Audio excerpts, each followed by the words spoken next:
voina reasoning kan chananga reasoning kan ti hi formula san omlo formula do mang thei ma se kan man dik kha poimo a chu wangin thil sang te po kan tianga question dang te po ai nang lo deu te po kan tianga khatianga tang thil tam takin shet pha karenga eta reasoning tu voina number series number and alphabet series kan ti masanga hi ama saberin hei kan ti masanga a question te hi har salo ma se kan thwak kan logic a chan chu logical reasoning an tia logic kan man thiam lo chuan engma solve thi do lo ni wangin hei hi reasoning a chuan logic le reasoning thil ngai to thiam na te kha chang chuan formula te emo ani lo point thil dang te po man apoi mo wangin aman dan tur te emo answer a question atang answer ha shat mai thei tur te hi karon zir ti ranga kan question masaber turin hei karon da 6 10 18 le 34 ania 6 10 18 34 ne ta question mark oma a question mark ania hei hi chu wangin hei hi heta aron kal tur chu enge ti kha ania question aron zo chu wang hei kan jon chwa thim turin hemi inkara engzaniam ti kan sianga ami inkar ve engzaniam ti he kan jon chwa ngai don ni 6 minus 10 chu engzani kan ti chuan 4 ania hei plus 4 ti na ni mai ani 6 le hei 6 le 4 in plus 1 10 ania chu wangin heta 18 le 10 in minus le chuan 8 ania plus 8 10 plus 8 chu 18 ania nakena ka voi khat soina ni wan khatyang karon highlight khera nakena chuan ka highlight kher to don lo ni next 34 minus 18 in minus chuan 16 in muanga e po plus ania 6 plus 4 10 plus 8 18 plus 16 34 ania ei karon rap le anga heta chuan engma kan la shalawani engzat nge plus tur ti khania ma se hei hi in share chuan 4 8 16 khatia kal thi chuan 4 multiplied by 2 to 8 ania 8 multiplied by 2 to 16 chu wangin khatianga multiplied by 2 tia kal jon hei po multiplied by 2 ani thei tur ani chu wangin kan try anga answer a chuak ngem ka den chin don ni 16 multiplied by 2 chu 32 ania chu wangin heta engzat tur nge ti hi kan jong chhuak anga 6 plus 4 hi 10 ania 10 plus 8 hi 18 ania 18 plus 16 hi 34 plus 32 chu heta ani tur ani chu wangin 34 plus 32 chu 66 ania heta 66 ania chu wan answer 66 omem option number 3 heta answer omani chu wangin option number 3 66 hi answer ni mai ani next question kan du tanga hi alphabet series ani le a identify the letter that does not belong to the following series pakhat anzui ka heta ma se pakhat che na zui lawani chu enge kan ti chon d e alphabet ta d zo a chon e ania z zo a chon h ania z zo a chon k ania p zo a chon q ania ma se hei enula ain reverse ani chu wangin hein kha that does not belong at wang hein kha azom lo wangin that does not belong at na chu nm chu answer ni mai ni chu wangin option number 2 answer ni mai ni next question kan lu tanga 11 15 23 question mark 71 ti na kala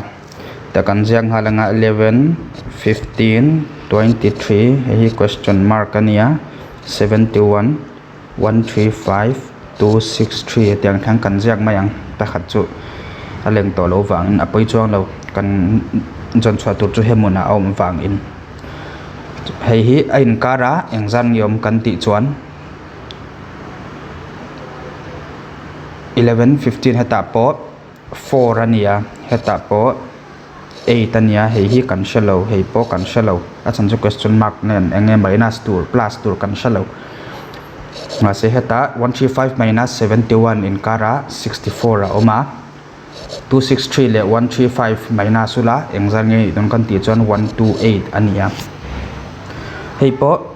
8 multiply 4 multiplied by 2 8 ania 8 multiplied by 2 16 ani melan hetian kan multiply anga 64 heta po pakhat kan muanga heminen hei 64 kan mu chat chuan hei hi answer hi kan shanghal mai don ni chu wangin 860 multiplied by 2 to 32 ania multiplied by 2 to 64 dik cha chu wangin hei kan jong chuak thei don ni 11 plus 4 hi 15 ania 15 plus 8 23 23 plus 16 chu engzan nge 23 le 16 chu 39 ania chu wangin hei hi 39 answer ti na ni mai ni 39 eta option a 39 option number 1 ani next question kan du tanga 23 33 57 101 le 171 ania hei hi kan ziak le nga 23 33 57 101 171 le question mark ania hemin kara 10 a oma 57 le 33 in kara 24 a oma 24 le hemi le 101 le 57 in kara 44 a oma 171 le 101 in kara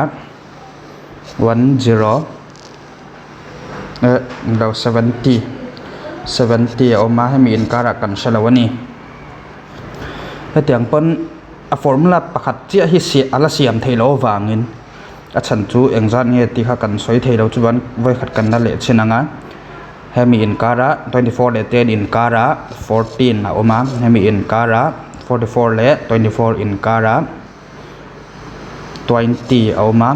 70 le 40 in kara 26 a oma 7 hei kha hei po kan shalo heta enge don ti kan la shalo ani hei po kan la shalo chu wangin hei po adik trap to a hei hi 20 minus 14 hi 6 ania hei po 6 ania hei po 6 ani nge ngai to ni chu wangin 26 plus 6 chu 32 ania 70 plus 32 chu 102 ania 171 plus hei hi 171 plus 102 chu engzan nge kan ti chuan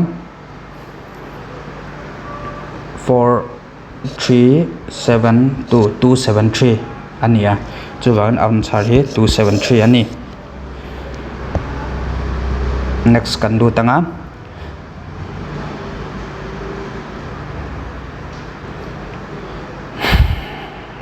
hei hi 149 15 25 36 identify the number that does not belong atile a heta that does not belong ati wangin hei hi 1 square ania 4 hi 2 square ania 9 hi 3 square hei 15 hi 5 square 36 hi 6 square ania hei hi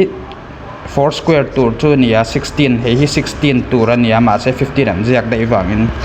answer hi option number 3 ni mai ani hei po nia BDF a replace to tur chu enge DHL FLR heta enge don ti khan ya BCD EF ti nakala FGH pani plus 2 ania BCD panhian nia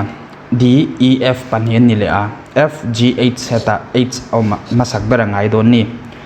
D heta noilam panga kanen leanga D an alai berkha tu na kan tile don ni chan chu heta H pathum ala oma wangin ama sabera D EFGH paliania H IJKL paliani le a L heta pa palia ngai don ni L MNOP P au mangai don ni chu wangin P HP hei khatel to lo hei le hei ala ni a HPY le HPX khoi zong e answer tu ti khania hei karon ra panga kan sia thiam turin F hei hiang zan f g h I j k l 6 parukania l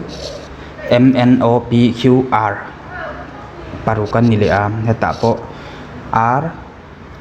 s t u v w x x au mangai don ni chuwangin h p x chuwan answer hi option number 1 hei ani next kan lut anga hei po enula a ania b c d heta chuan e au mangai to don ni e kan ti chuan hei le hei alani a apani na chu a b c d pathumania heta karon ziak zo kanga a b d c I d p e kan she to a b c d pathumania d e f g h I pangania I j k l m n o p pasari ania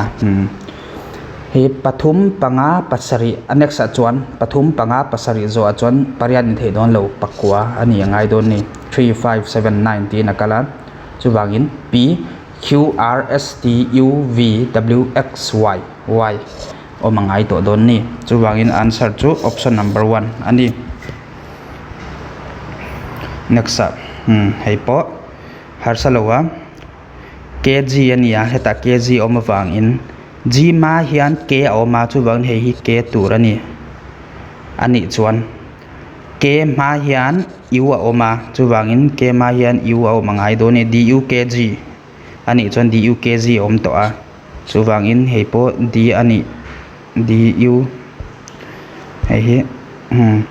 du kg hei po d om le nga ya k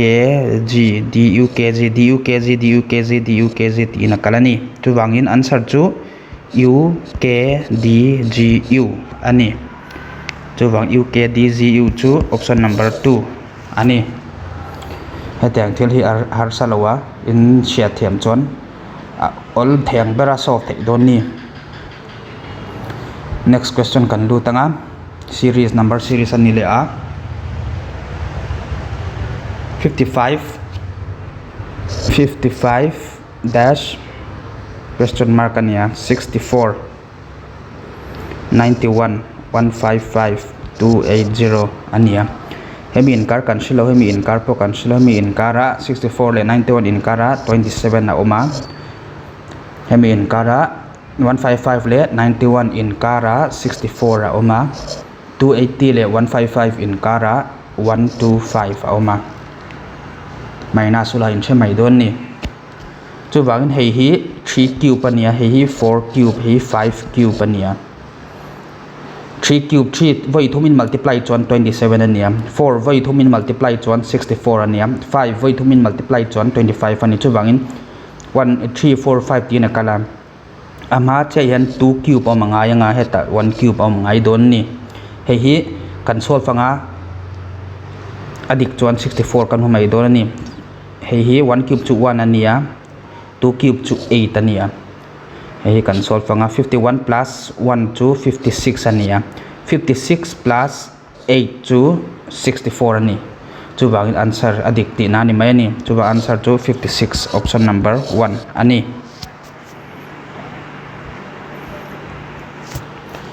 411 hei po kanenanga 4 11 19 41 79 question mark 319 ania 11 le 4 in kara engzan niom ti lampang hi kan en lo nga heta kanen poina poilo ma se an a question atang khatang advek thei ni lowa achang chuan inen du poina poilo wa voi khat kan enanga 4 10 7 ania hei hi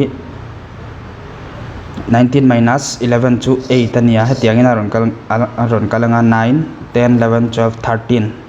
9 10 11 1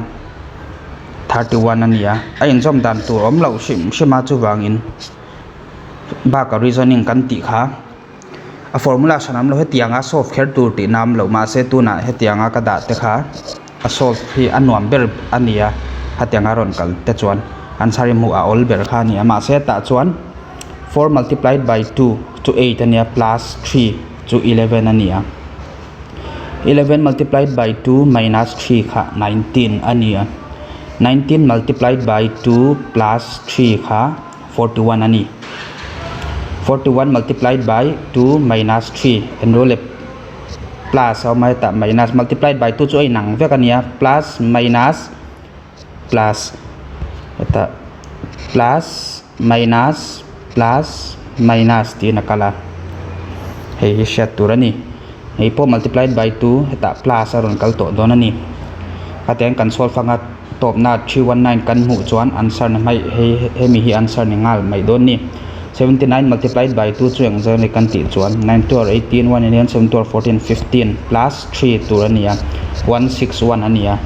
161 heta 161 da taila 161 multiplied by 2 minus 3 ani ngai dona kan solve chinanga 161 multiplied by 2 chu ang zani kan ti chuan 2 1 is 2 2 6 are 12 1 in hand 2 1 is 2 3 3 2 2 nia minus 3 chu 319 ani chu ban hei 319 kan mo bangin answer chu 161 option number 2 ani next question kan du tanga FIL KMO PQR UUU hei question mark ania hei kan solve le anga F IJK pathumania K LMNOP paliania QRSTU pangania 3 4 5 ti nakala heta chuan paruk 6 ani ngai to don ni plus 6 U V W X Y Z A ani ngai don 3 4 5 6 7 6 tur ania U V W X Y Z hemun hi kazyak suala plus 3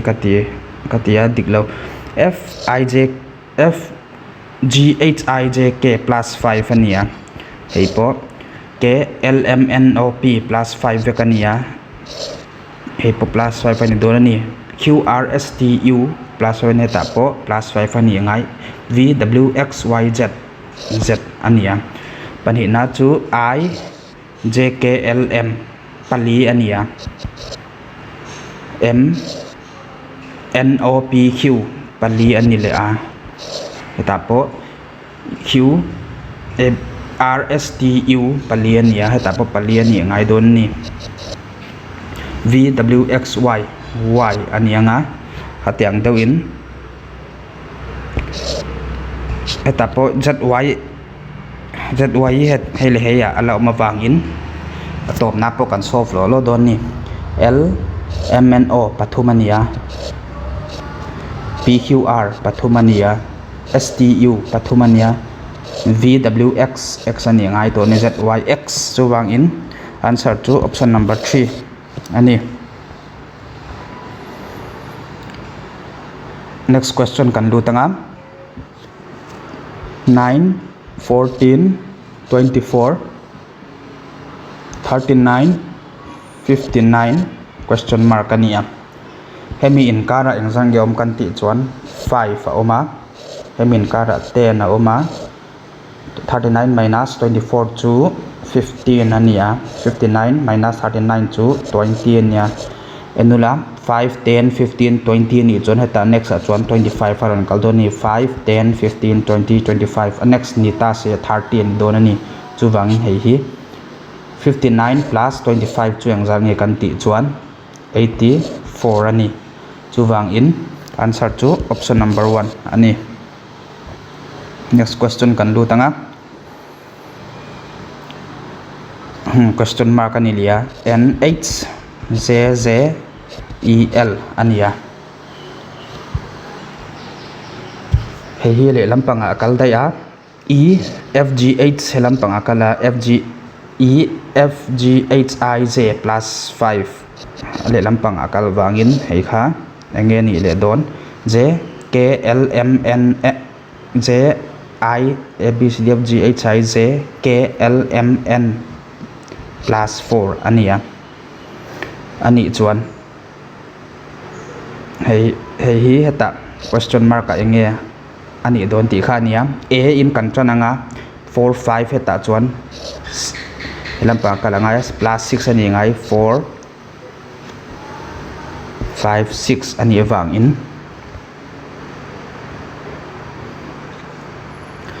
a in kan chananga a b c d e 4 ania a ni thei lo ani chuwangin bakhat hi a z in kan chananga z a b c d e plus 5 alania z ni thei lo z ma chia kha y ania y z a b c d e 6 ani wangin z y ani don ani chuwangin next po khatyak dun kan solve panga h I j plus 2 k l plus 2 l plus 2 ni ngai m n y n ti nani chuwangin answer to option number 3 ani next question kan du tanga hi enula ka solve kher lo ngai ta chang a question chang answer to kan solve ngal do ni l m n o p ania heta ta se q ani nge do ni ma se lo wangin kan solve thei lo wa akhat chu j k l m n o p pathum ve nia q r s ani chuan heta po pathum akal do na ni chuwangin j h I j pani nia h ni thei lo g h I j pathum ania g answer chu g ti na ni mai ani hi har samya lowa thataka in an chen chuan in sengal mai do ni hei po engeo ti kha in ngai to mai theya har sa lo ania p eta chuan enula m n ama saber kha o p ania heta chuan enge don ti kha nia l au mangaya l m n o p ania wangin l kha ama saber kha kan zo to a hei po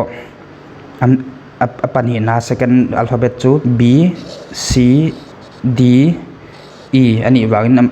ama chia hian a aum don ti nani l a ania nei kan zo to a pani na thleng kan zo to a alphabet pasari wangin pakhat pani pathum pali panga paruk pasari don wangin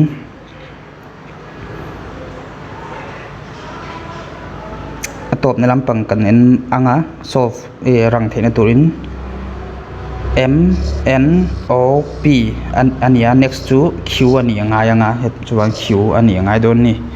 heta q na chu hei le hei hei pani option pani to a q ania hei q kan zo to a tuna next to r s t u ani chuan v don ani chuwang v q na chun chu hei ania chuwang answer chu option number 2 ani awai hian heta pathum ma se jon chwa khera ngai lowa katiang answer in mu ngal te chuan v q in mu chuan heta v q nam chun chu hei ni wangin answer chu option number 2 ni ngal mai ni hei po tiang deun kan solve anga c ania heta omlo e f g ani wang he d ni ta se ama saber kha alphabet pathum tur ania d ania d na chu vai na la oma chu wangin d ania q apani na chu an second alphabet chu q r s t u ani anga t ta se dik dona d g h I j k a heta ten kan solve nga g heta pa pakhato manga I j k ani chuan g le I in kara h a oma chuwangin h ni ta se d t h ani mayang answer chuwangin answer chu option number 4 hey answer ngal mai ani next question kan du tanga question po hei po angtil kan jon chwa don kan ti chuan f GHIJKL ania anexa ta se ta alphabet tharom ta se MKL MNN ani nge ngai do ni ma se to lo wangin kan jak thei lowa P pani na chu L MN OP ania pani +2 ania PQR R ani nge ngai to do ni he question mark hi chu wangin answer to R option number 4 ani hi 10 20 50 82 question mark ania 20 26 20 ni roin 26 ni zoka 10 le 26 in kara 16 oma 26 le 50 in kara 24 oma 82 le 50 in kara 32 oma in kara hi kan shalawani hemi in kara 8 oma 24 minus 16 to 8 32 minus 24 to 8 to 1 hi po 8 ani nge ngai don heti kan la shalo 16 plus 8 to 24 ania 24 plus 8 to 32 ania 32 plus 8 to 40 ania hatiang deun 10 plus 16 to 26 26 plus 24 to 50 54 plus 32 to 82 82 plus 40 to eta 132 ani chu wangin 132 ni lawin 122 ni zo kani to one option number 4 hi answer ni ngal mai ni next question kan lu tanga hi question ania thataka en turani har samya lo heipo yz heta yz ta oma y zo achuan z ani wangin heipo z ani ngal turani heta fi adon kanon en tiranga z ngal tur na mai ani baka y ma x oma chuban y ma x oma ngai dona t ma r oma chuban t ma r oma ngai dona z ma engom kan ti chuan y oma chuban y ania s ma kana shelo ma se x nunga kha engom kan ti chuan y ania y hi anjak swal deu man s pakhat cha oma yyrzx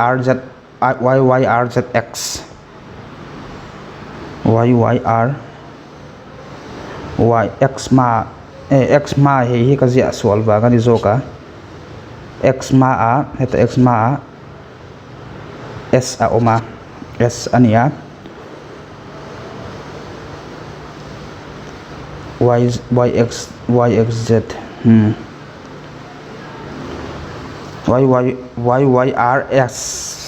YYRS X hey chuban hi option number 1 hi answer ni ngal mai ni heteng thil hi alphabet te hi har samya lowa thataka en fi aturani next question kan lu tanga 8 12 21 37 62 question mark ania hei hi kan jong chuak le anga 8 le 12 in kara 4 oma 21 le 12 in kara 9 a oma 37 le 21 in minus 1 16 ania 62 le 37 in minus 1 25 ania heta engma kan shalo ma se hei hi en leula 4 kan ti chuan 2 square ania hei square vek ani chuwang 3 square 4 square 5 square chu heta chuan 6 square om nge ngai 26 square chu 36 ania 8 plus 4 12 12 plus 9 21 21 plus 16 37 37 plus 25 62 62 plus 36 chu engjang kan ti chuan 98 ani chuwangin answer chu option number 1 ani question oma ud mt nakala hei hi eng tur nge eng jok tur nge ti kha kan en lianga dm ma oma heta dm ma oma wangin m ma d oma d kan danga rdm ania heta rdm ani wangin heta kan danga o le u in kara engma ola lawa p le r in kara engem p le r in kara engma lo wang in m le p in kara m le p in kara o oma heta o kan zia kanga adang chu u le d in kara r oma r kan ziak le anga adang chu p le r in kara tuna p le r in kar hi ala lawa ma se heta p au mangai ton u r ma u oma r ma u ni ta se hei hian anga u ma p au mangaya chu wang in hei hi answer tu chu r o u d p u r m r o u d p u r m r o u d p r m katina u tel don lo p r m r o u d p r m chu option number 3 hi answer ni mai ni hei kan solve le anga c 10 g ania hei hi enula c kg kan ti chuan h c 10 g h 20 l l 17 e l dash q hei hi ang za tu nge ti kha nia chu wangin alphabet ta enula a 1 ni ta se b 2 c 3 tin kal ta se c kha 3 ania 3 plus g chu engzan nge khatenga kalta khaten kalta se c kha c d e tin ka dot tin kal don ni g a chuan 7 ania chu wang 3 plus 7 kha 10 ania khatiang dawin h le l kanan anga h po khatiangin chu chuan 8 ania nga l hi engzan nge kan ti chuan 12 ania 10 8 plus 12 kha 20 ania chu wang hei zon chwa khera ngai to lowa l le q hi engzan nge ti hi kan jong chwa ka ngam l hi l question mark q ani wang l hi engzan nge kan ti chuan alphabeta 12 ania q hi 17 ani wang 12 plus 17 chu 29 ania chu wangin answer chu option number 4 29 ni mai ani next question kan lu tanga hei hi question top na tur po nia in a certain code language operation is written as pof bsjno atia o p e r a t i o n operation kha p o f q b s j n o tina jaka in en wang chuan thil pakhat in shanghal dona in ngai to thiam chuan hei invisible kha jon chwa turania hei lei kha in cross chia ti nani operation is written as pofq bs tin jaka hei ani chuan hei po heta pakhat pani pathum pali panga paruk pasari pariat pakwa oma hei po in cross zone heta n omanga heta I heta e l n i e l ti pon in ziak theani a chan chu hatianga kalawangin ma se answer a omem ti kha in check le anga om lo chuan formula dang ati dan dang khapo in ngai to ngai don ni chu wangin answer hatiang kha in mu lo wangin tuna thil dang hi kan apply le dona mn op plus 1 ania hei hi ale lampanga anhoi lampanga tang enula plus 1 ani le a ef plus 1 ani le a qrt nakala plus 1 vein upside down nakala ni chuwangin hei po hetiangin akala ngai don ni ma sabera chung lampang atang anhoi lampang chu I j ani anga heta helampang atang ni ta se m au mangaya m ani angaya v m no pq rst uv w ani angaya h jmwh tina kala jmwh omna hi option 2 le 4 ania chuwangin 2 le 4 a khoi zong e ti kha kan en don ni he noi lampang hi chung lampang he noi lampang he kan en leanga st au mangaya he po h au mlengaya chung lampang he b c au mangaya he hi kl au mlengaya e f tina kal don ni chuwang answer tu chu jmwh thckf ania hi answer tur chu wangin option number 4 hi answer ni mai ani hetiang thilania